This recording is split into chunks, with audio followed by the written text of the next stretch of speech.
whatever role that you're playing within the school setting, you are absolutely central to making sure that kids have a great time, have the best possible education, and have improved life chances. And you know, the pandemic has made things much more challenging for everyone working in schools, and you're no exception. But let's, you know, sort of broaden the conversation out a bit. You know, we're going into the pandemic, things were already very challenging. We've had school cuts for more than a decade now, the Tories being in power. So school funding today is still lower in real terms than it was when Labour left office 11 years ago. And even with the planned increases in school spending, assuming the Tories stick to their promises, school funding will still be lower than it was when Labour left office. And we've seen a real impact on, I see it in my own borough, but right across the country, seen an impact in terms of staffing numbers, roles like teaching assistants being scrapped left, right, centre, with the consequences for the support for kids. You know, showing lots of staff who have managed to keep their jobs, whether in back office functions or cleaning functions or as midday supervisors or catering staff. Their jobs have been much harder because there are more and more people, fewer people still having to deal with the same sort of level of work. So real pressures there. I know lots of people have seen their pay terms and conditions squeezed. I'm happy to talk about that too. So I think thinking about what happens post-pandemic, it's not just good enough to go back to business as usual. We've got to try and pressure this government and then hopefully get a different, better Labour government to deal with some of the challenges that frankly already existed before we went into the pandemic. And it's, you know, my frustration over the last year has been the extent to which education has really been an afterthought. And ministers have said time and time again that education is a national priority, but we've got to judge them by their actions rather than their words. And the facts are that, you know, we got to the return of schools for all pupils just the other week, and yet there were still tens of thousands of children without the laptops and internet connections that they were promised. Even if the government had met its targets to get laptops out to kids, there would still have been hundreds of thousands of children still missing out on the laptops that they need to learn from home. We've seen the way in which governments handled exams and the last minute decision making about whether schools were meant to be in or not. We've had to fight the government again and again. And huge thanks to Marcus Rashford for scoring the winning goal on free school meals. You know, so many things that I think are just basics and should just be basic priorities for any government have been a real afterthought during the pandemic. And while there are some things the government have got wrong, where I'd give them the benefit of the doubt and say that any government would have struggled with some of these things, it's the making the same mistakes time and time again that sort of led to me pulling my hair out and occasionally losing my temper in the House of Commons when we've been challenging Gavin Williamson and his education ministers. And bluntly, I don't think that concerns around school safety were taken nearly seriously enough. And I'd be really interested to hear from you about what your experience has been over the last 12 months and what your experience has been like in recent weeks as more children have been coming into school. I've been horrified actually talking to head teachers who have a difficult enough job as it is, trying to balance budgets and make difficult decisions for their schools and colleges, who have been denied the funding requests they've put in for extra COVID measures for things like, you know, extra cleaning provision, PPE, washing facilities, extra classroom capacity where it's needed, particularly in some of the older Victorian school buildings that we have. And, you know, the kind of the gulf between the rhetoric from the government and the reality has been really stark. And then, you know, fundamentally, even before the pandemic hit, you know, we went into the pandemic with rising levels of child poverty, and figures released last week showed that, you know, before we went into the pandemic, child poverty had risen to levels we haven't seen in this country for a generation. And that was before the pandemic. Things are undoubtedly worse now. And that, you know, effectively means that kids growing up from, you know, from backgrounds like mine, growing up on council estates or, you know, with parents who haven't got a lot of money, often now parents who are both in work and still in poverty because of their low wages and insecure work and rising bills and living costs. You know, it's it feels like the country is going in the wrong direction, and you expect with every passing generation that kids' life chance and opportunities get better. That's how it's worked in my family. You know, my mum and my dad both left school without any qualifications. My mum's a cleaner. My dad sells cars for a living, and they've wanted for their kids better opportunities. And when I think about me and my brothers and sisters, you kind of seen that within our generation. But you know, now there are kids growing up with potentially worse life chances than their parents and even grandparents, and it just shouldn't be like that. So we've been campaigning hard to be your voice in Parliament, both on education and more broadly in terms of things like public service, good quality public services, support for people during the pandemic with wages and support for income, making sure that, you know, when people do fall on hard times, that there's a genuine safety net for them, which I think as people have encountered it, just realised just isn't there anymore. But you know, we've got a hell of a lot more to do, and bluntly, you know, there's a big responsibility resting on Labour's shoulders to make sure that by the time we get to the next general election, that people across the country look to us as a credible alternative government with good policies that will make a real difference to people's lives, and policies that people can believe in and trust and vote for. We're going to have to win back people who voted for the Tories at recent elections, and that's no mean feat.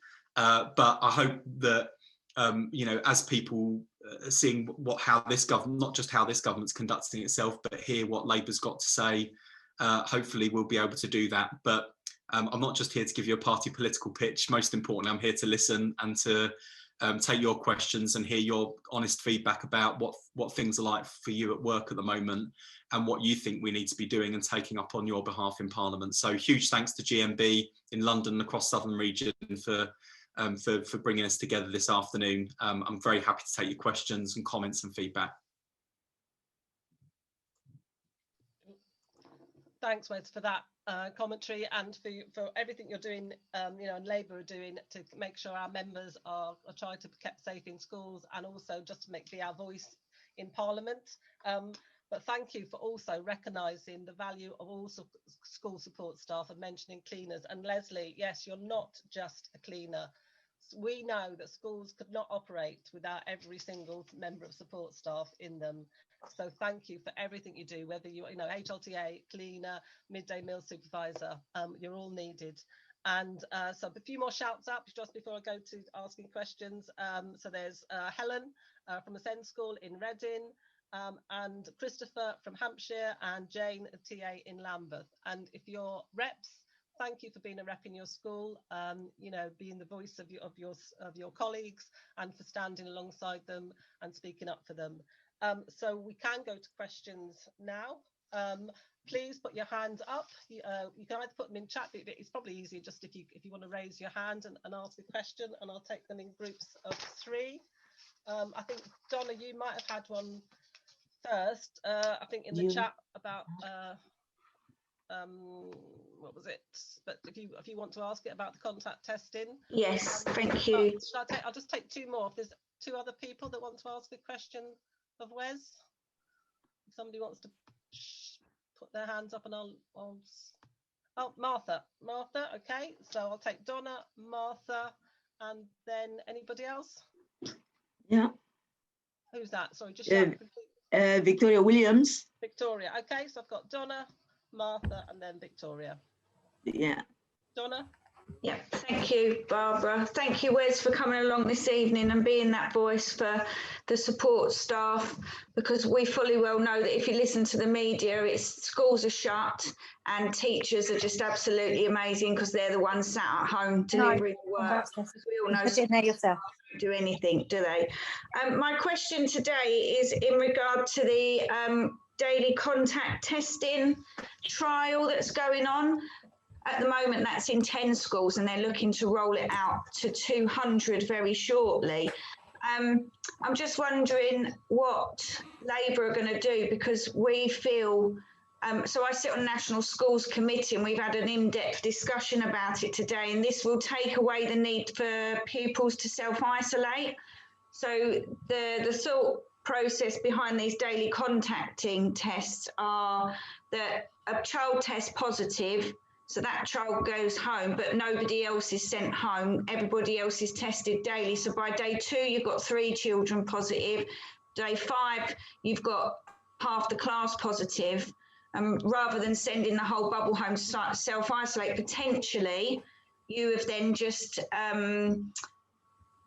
you spread that disease to 100 other people in the community, because we all know that once school's out, they leave the gates, they're on the buses, they're hugging their friends, they're touching stuff, they're not wearing masks. So I'm just wondering whether Labour will be fighting for those not to take place in schools. Thank you. But take the 3 questions and then come back to them. Is that all right? Yeah, Wes? sure, that's great, Barbara. Yeah. Yep. Okay. So Martha. Good afternoon, Wes. I really appreciate you coming to speak to us this afternoon. I belong to the Chipping and CLP, and actually at 6 o'clock we will have our meeting to try to help our those who are fighting local elections. My question to you is, we're having an election coming up in May. Our members are there to vote. What will a Labour government will prioritize when it comes to education? Thank you, Martha. And then Victoria.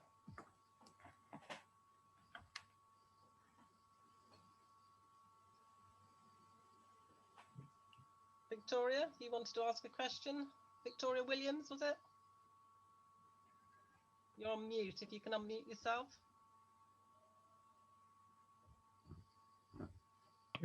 Yeah, you're there. Is that better? Yes, that's it. You're there.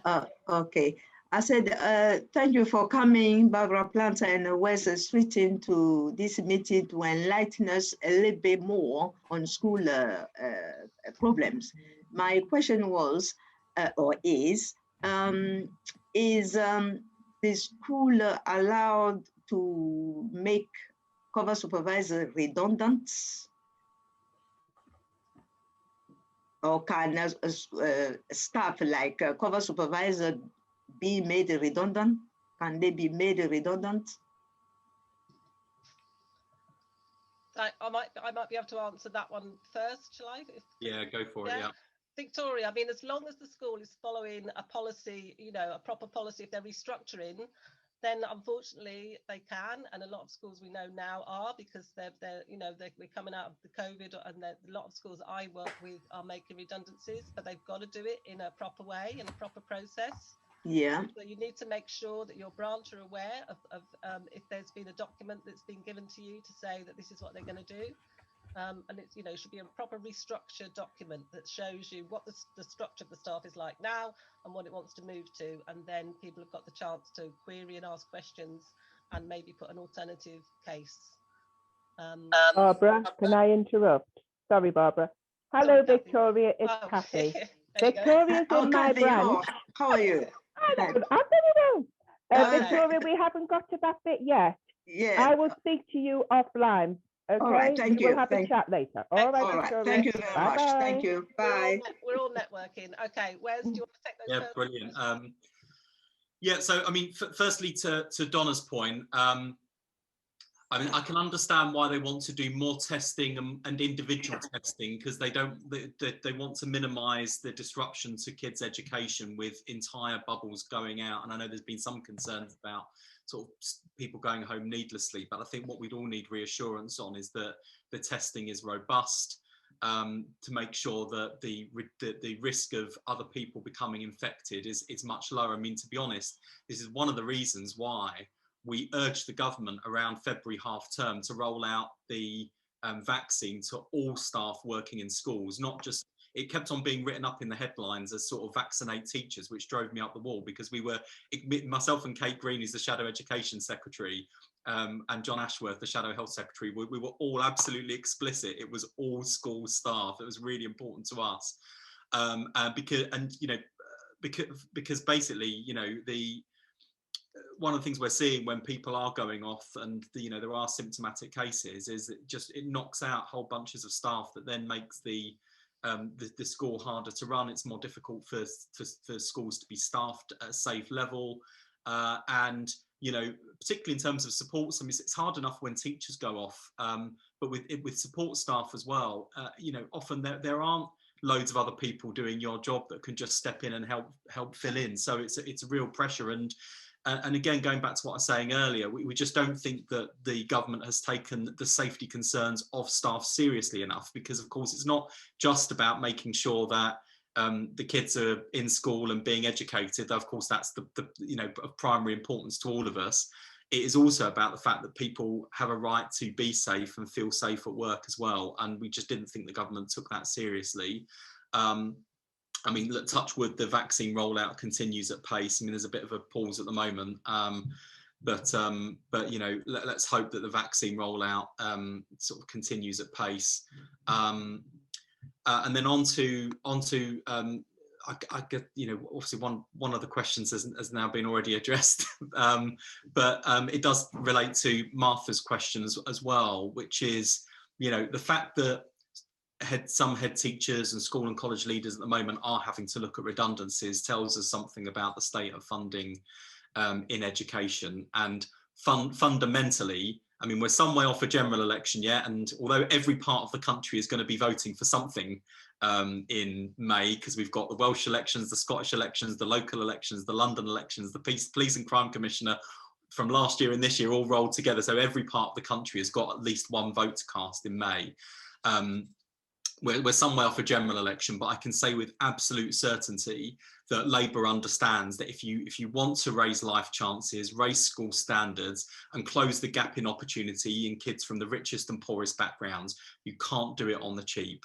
We put record levels of investment in schools under the last Labour government, and that led not only to huge numbers of teaching staff going up, tens of thousands. We had, you know, well over 100,000 new support staff posts created under the last Labour government, and so funding is going to be a really important dividing line between us and the Tories. And then, you know, following that, I mean, our main goal is going to be focused on narrowing the attainment gap.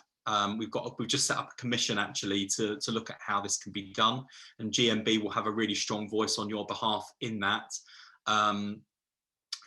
So that's going to be important. We've also, one policy we have announced actually is we want to see school breakfast clubs rolled out to all primary and secondary schools in the country, because there's loads of evidence that if you have a breakfast club offer that's available to kids free of charge or at very low cost, it means that those kids who are turning up to school currently too hungry to learn, and there are way too many of those kids, they get fed.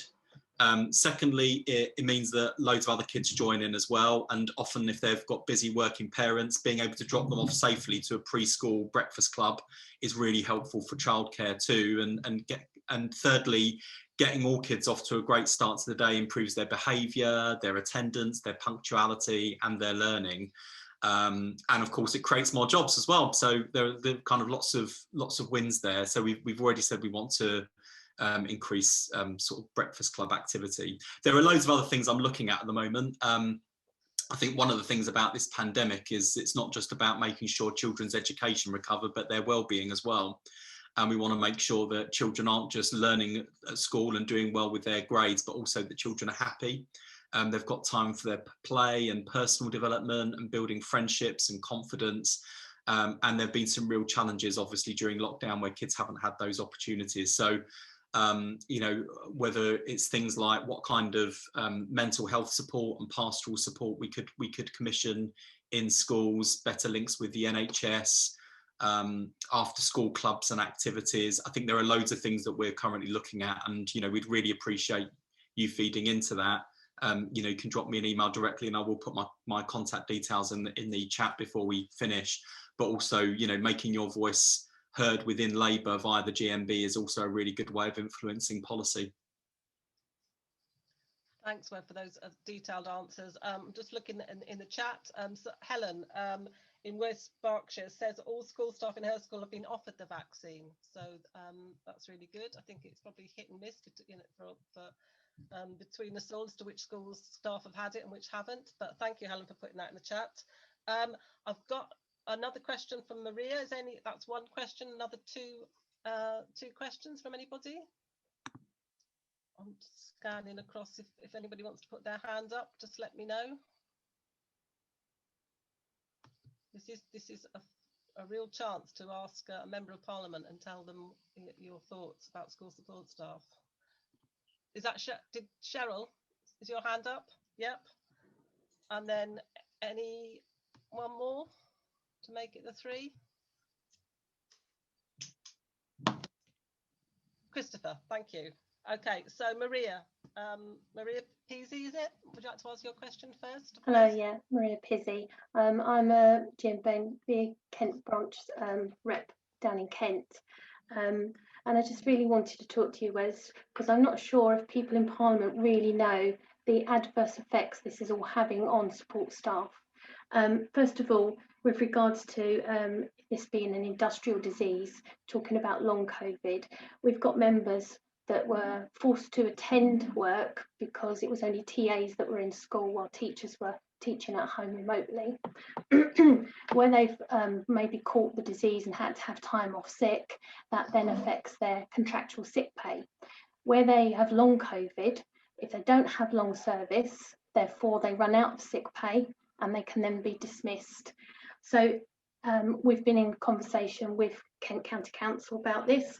We're arguing the situation regarding it being an infectious disease, and in the NJC Green Book it states that your sick pay won't be affected, but according to the KCC Blue Book, which we have, which is different to the rest of the country, they say that it's not covered by the infectious diseases and the normal absence procedure applies, and we've got people with very low risk of actually being dismissed from their roles, having been in the front line, having worked with children with no social distancing, etc., and being required to do that, and they're in a very real risk where they might be dismissed, or they actually end up in a situation where they've run out of pay or they're reduced to half pay, etc. So I understand that some countries have actually classified this as an industrial disease, and I wanted to know what your take is on that and what moves are happening to sort this out, and also to make you aware of actually what is actually going on the ground in schools for staff. Thank you. Thanks, Maria. I'll take the other 2 questions. Was it Cheryl Finch or Cheryl Finch? Yes, good afternoon. I'm really interested in your opinion on employees that have clinically extremely vulnerable family members. And when you're put in a position where you really feel very uncomfortable about going to work and bringing home something to that clinically extremely vulnerable person. I live in a bungalow. It's no way to really say, put my husband upstairs and I stay downstairs. It's no way to do that. But yet I'm putting him at risk if I go to work. And if I don't go to work, the same situation that the young lady that was speaking before me, you use up all your sick time because you're not considered as being shielding, or shielding. The family member is shielding. So that doesn't count, and you have to use up your sick time in order to protect your loved ones or your family members, if that makes sense. Yeah, it makes perfect sense. Thank you. And then Christopher, was it Christopher Young? Yes, thank you. When I first started working in educational support in the mid-70s, we all seemed to be working in unison, really, under a local education officer. Then we got the Tory Education Reform Act in '88, and ever since then, with this obsession with, creating internal markets, as they would put it, we seem to be forever kind of all working against each other. FE colleges, schools, universities now seem to be setting up their own schools. Would the shadow Labour team be receptive to the idea of considering trying to reverse this when you get into power? Because I just think it's sort of burning up resources, really, and people's nervous energy. Thank you. Great. They're all really great questions. So let me just take them in turn. So Maria, thank you very much for that. And I mean, that's one of the reasons why I was keen to join this call and have been doing lots like it, because it is really important that, in conversations like this, you can put questions, but also honest feedback from you, because you know, we and I'll come on to talk about this in relation to Cheryl's question as well about loved ones and family members at home who are clinically extremely vulnerable. But, you know, you put in parliamentary questions and you ask questions of ministers, and we always get the rose-tinted version back, rather than, you know, the first-hand experience of what's really going on on the ground. So just on whether or not it's classified as an industrial disease, I'm not sure kind of quite honestly what the sort of the technical or legal position would be on that. So I'd have to go away. I would certainly go away and ask about it with the Shadow Health team and our employment rights team. I mean, you raise a really good point about sick pay, both in terms of sick pay within your contractual terms and conditions, but also statutory sick pay. This is something Labour has been campaigning really hard on. We do not think that people should be severely out of pocket when they go off sick, and the current system we have has led a lot of people to fall on really hard times through no reason other than their exposure to the virus, because they did what their employers, and in this case, you know, their employer being possibly the government, or by extension the government, has asked them to do, which is go to work and carry on. And on statutory sick pay in particular, I mean, what we've actually seen too often is even where people have been required to self-isolate at home because someone at home has got COVID or they've been contact traced, people haven't felt able to stay at home and follow those instructions because they've been worried about losing the money and can't afford it. So we've actually had a situation where the government's mean-spiritedness on sick pay has led to people often still going to work when they shouldn't because they feel they can't afford to stay at home, and then everyone loses out. I think you're absolutely right to raise the issue around long COVID and the exposure that people have had at work, whether in school settings, other public services, or other key settings, and the impact that might have on people's longer term health. And I think you may have seen just last week, Labour's called for a public inquiry into the government's handling of the pandemic. And I think we would hope that as part of the public inquiry, these sorts of issues you've raised around, you know, COVID as an industrial disease, people being out of pocket, impact on long-term health, and as well as incomes, I think these are all issues that do need to be looked at as part of a public inquiry.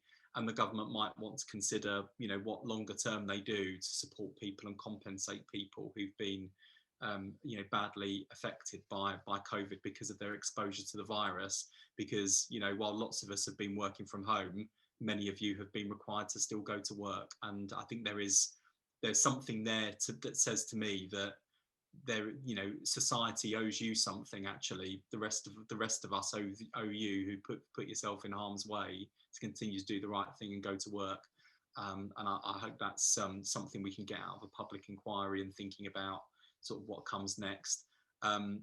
Cheryl, I think in the case of people who've been clinically extremely vulnerable, or have people at home who are clinically extremely vulnerable, we've picked this up with the government time and time again. And this stock answer we tend to get is they should speak to their employers. And of course, if someone is clinically extremely vulnerable at home, then, you know, they've got a good reason to work from home, and their employers should be flexible. But, you know, I can see from your reaction and others, when I said that, you know, that's clearly not working in practice, and people like you are still feeling pressured to go to work and carrying with you all of the anxieties that you have. And I'm really sorry about that. And I can promise you it's something that we are fighting on, and I will again take this back. I mean, I'm very happy to actually write a letter to Gavin Williamson off the back of our meeting today, raising some of these key issues you've raised with me, and I can report back to you via GMB. You know, on top of everything else that we've all got to worry about at the moment, I'm really sorry that you and others have been in that position of, you know, exactly as you described, being compelled to go to work, or using up leave, or sort of relying on sick pay and taking a financial hit. And then finally, Christopher's question on the sort of the policy front. One of the things I've been quite pleasantly surprised by actually in the last 6 months is I've been spending a lot of time talking to obviously local authorities and local authority maintained schools. I've also been spending quite a lot of time talking to some of the academy chains and school trusts. And I've been really surprised actually by the degree of consensus about what's wrong with the system as it is and what needs to change. And I've been pleasantly surprised, because I've always been a bit cynical about academies, if I'm honest. I've been pleasantly surprised by the number of academies that have been saying to me that they think the current education system is geared far too much towards competition rather than collaboration.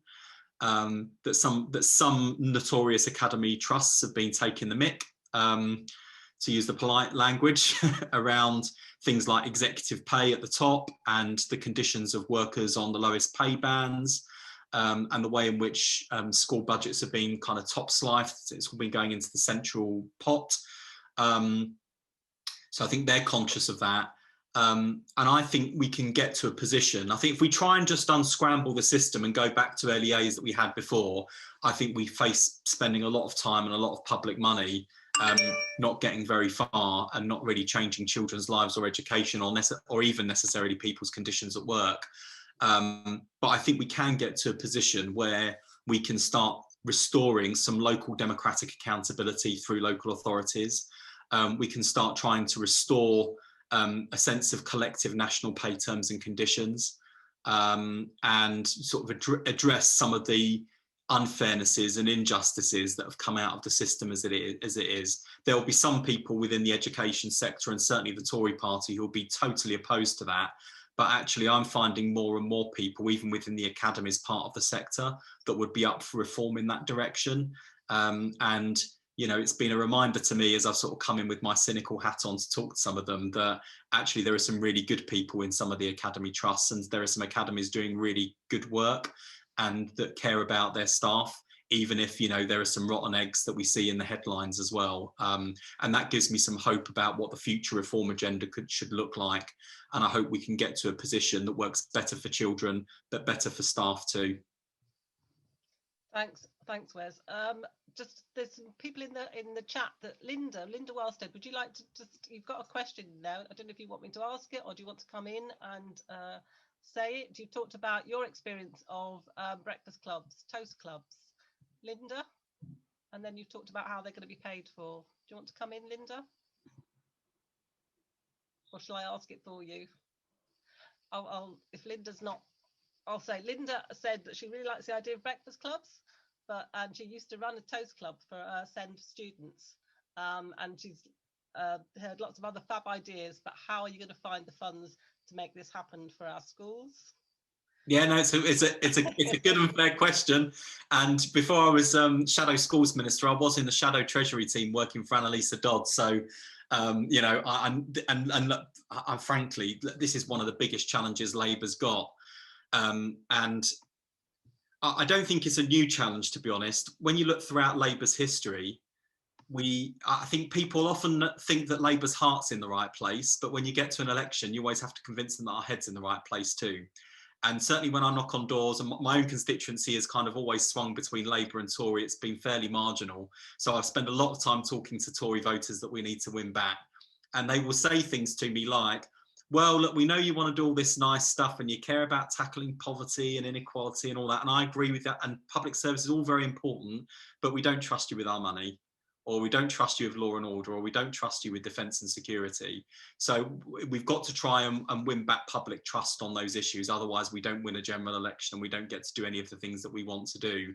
And we're committed to doing that in a way that, you know, taxes fairly and spends wisely. I mean, I do think if you look at what Joe Biden's doing over in the United States at the moment, he's doing some really quite amazing things. Obviously, a lot of it's geared towards pandemic response, but you know, when the United States is talking about raising corporation tax, for example, you know, it's not a usual position for them to be in. I think some of the debate around, you know, the very wealthiest and the way in which they have not only benefited historically, but some of the wealthiest in our society have done very well during the pandemic. And it can't be the case that more and more wealth is concentrated in the hands of a few wealthy people or big corporations at the top, and everyone else is left struggling, not least because, okay, this time around, the world has been shaken to its core by a virus. But 10 years ago, it was shaken to its core because the, you know, financial institutions in the United States and the UK and other major economies really screwed up, and we all bailed them out.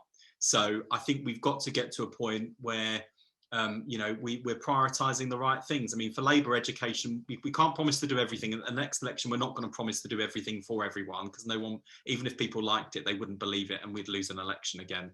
But I you know, I can, hand on heart, having been in both the Treasury team and the education team, tell you that education has and always will be a big priority for Labour. We think it's an investment that pays for itself when you look at people's long-term life chances, opportunities, their income, their health, and happiness. You know, and you look at the cost of what happens when we don't invest in young people, you know, and, you know, whether it's long-term ill health or, you know, God forbid, worse still, turning to crime and you know, sort of antisocial behaviour, we end up paying a lot more for the cost of failure than we do investing in children and young people to get the best start in life. So, you know, that's kind of Labour's approach to this. And at the next, before the next election, we'll be setting out, you know, what we plan to spend and how we plan to raise the money. And, you know, I dearly hope that people will put their faith and trust in us. We know we've still got a long way to go to win back trust. You know, I talk to people, I look at the opinion polls, we've still got further to go. But I do think that, you know, we've got our heart in the right place and our head in the right place. We've just got to persuade people across the country that they can trust Labour again. Thanks, Wes. It's 10 to 6. We are going to finish at 6. So just before I take the final questions, one from me really. Well, Donna's mentioned it in the chat.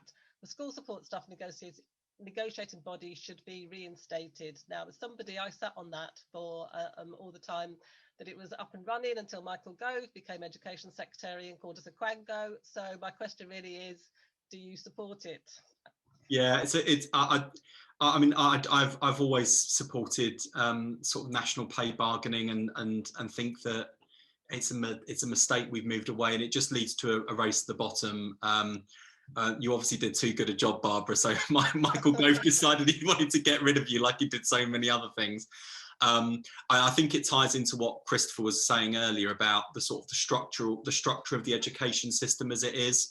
Obviously, there are huge numbers of schools that just sit outside so many sort of national frameworks, even the national curriculum. And I think we've got to think about how we coax them back and how we try and create one single school system again. You know, even if we accept that a lot of these trusts might still be around for the long term, and actually some of them do some really great stuff and have some great expertise, and I'd want them to stick around.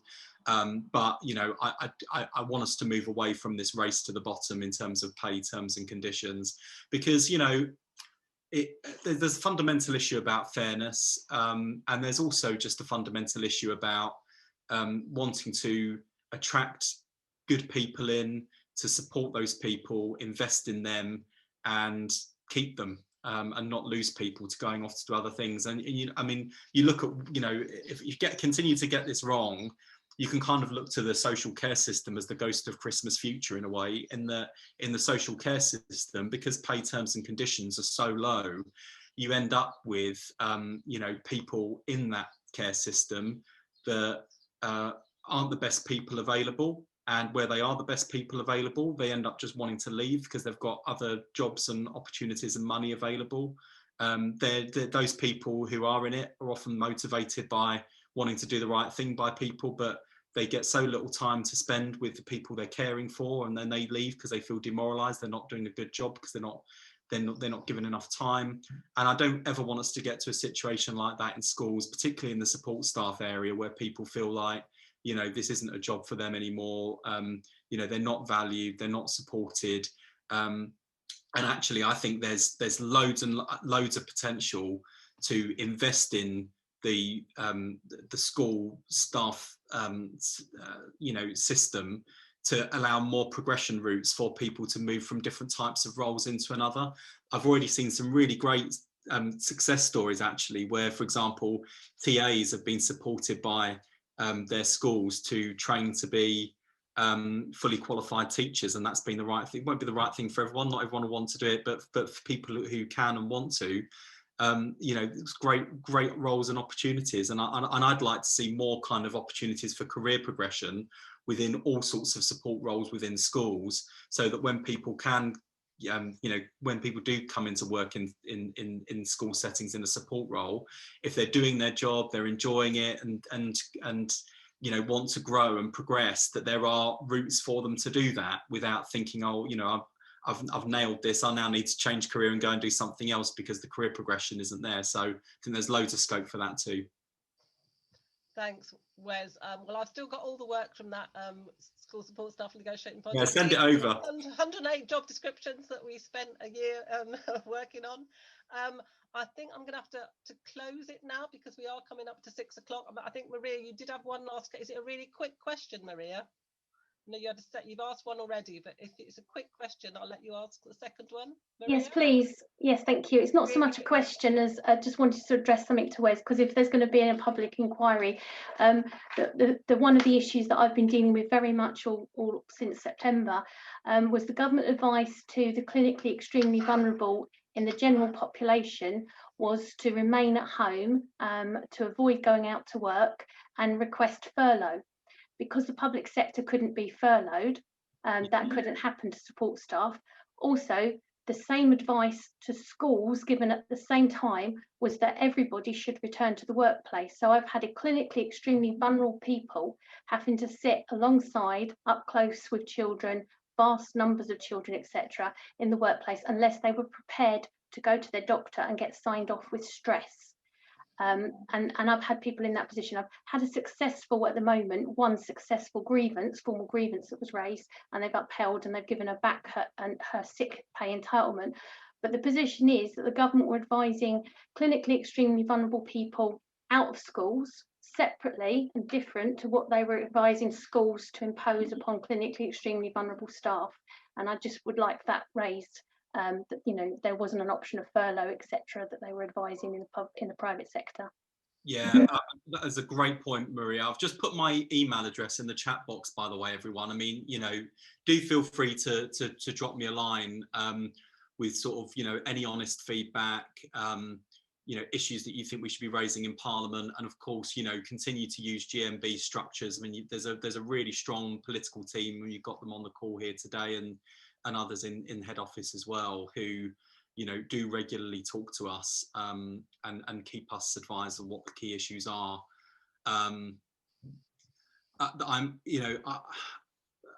never understood the sort of the approach government took on furlough. I mean, I know they were worried about the cost of it completely ballooning if you sort of opened it up to sort of people in the public sector, but we ended up with all sorts of really bizarre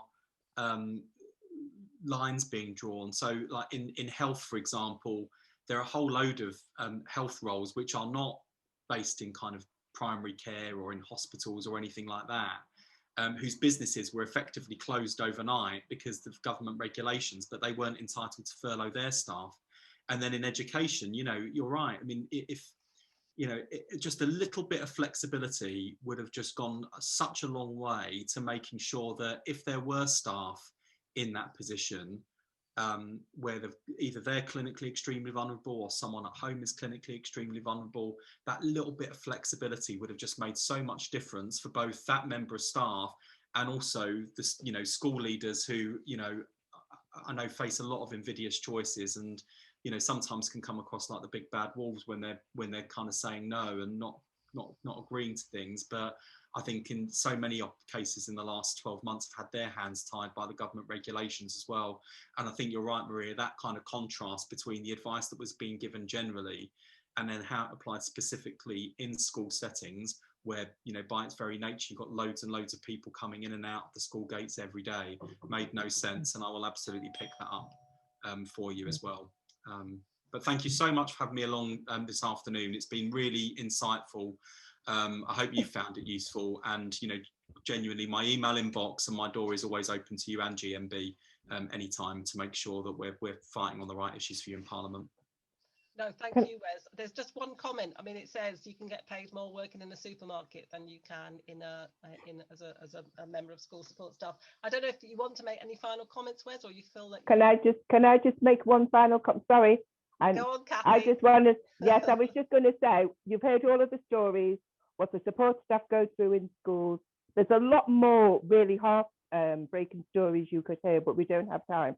But I just want to say that it is absolute insult that the government are going to put a 3-year pay freeze for all public sector workers after what we've been through this year. And I want you to go back and to give them as much hassle as you can over that, because it's just so unfair.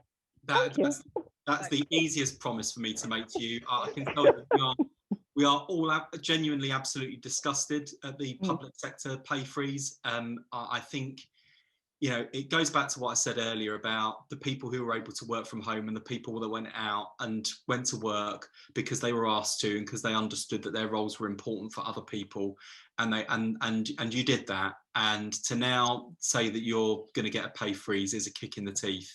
And I'm really sorry, and I can absolutely assure you the Labour Party is going to fight this tooth and nail for you. But no, in terms of final comments, just thank you very much for having me along, and I will continue to stand up for support staff and, you know, continue to make your voices heard to me, and we will absolutely champion you in Parliament. Thanks very much. No, well, thank you, Wes, for taking time out of your incredibly busy diary to come to this meeting. It's been really useful for us, you know, to hear from you, and I hope obviously for you to hear from us. I think you've got an invite to the National Schools Committee as well, and you've obviously got to go away and write all these things to Gavin Williamson that you've heard about tonight. So look, I just want to say thank you to everybody that's attended. Thank you to GMB London Region and GMB Southern Region for bringing this event together, for all the officers behind the scenes that have made this happen. But the special thank you is to you for attending. You've come along today after probably a long day at school, asked questions, made comments, and GMB's political approach is very much about enabling politicians to hear directly from our members, and tonight has been an excellent example of that. So look, stay safe, everybody, take care. And if you've broken up today or you're breaking up tomorrow from the school, have a really good and enjoyable Easter holiday. Let's hope the sunshine lasts for the next bank holiday. And thank you, everybody.